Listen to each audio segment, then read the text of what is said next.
Welsh Pasture project. Grass is finally growing. With recent rain and warmer nights, grass growth will be above demand on nearly all farms. Dairy. The number displayed on the map shows the average growth rate in your region. Arrows indicate the change in growth for the region compared to the previous week. Average regional grass growth since last measurement: 85 kilograms of dry matter per hectare per day. Beef and sheep.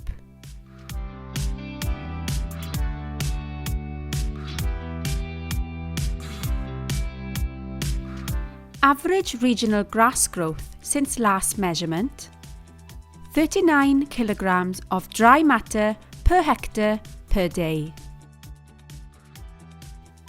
This graph shows grass growth so far this year on dairy and beef and sheep project farms. It is critical to know your demand per hectare versus grass growth per hectare to keep them well matched to maintain quality grass on farm. The red line on this graph shows the average demand on dairy project farms this year to date. The blue line finally indicates that growth exceeds demand. The trend has been similar on our beef and sheep farms, as you can see from this graph. If you are short of grass, keep stock moving and use back fences to maximise the opportunity for grass to regrow and grass covers to recover. Looking ahead, these are the options to deal with a grass surplus. Remove any supplement feeding.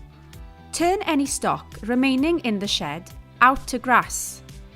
Take an area out for silage, if required for winter forage. If you have sufficient grass cover, don't spread nitrogen on grazing ground. Spread on silage ground if needed. Defer an area for deferred grazing. Ensure you have a suitable stock class to graze this poorer quality forage later in the season.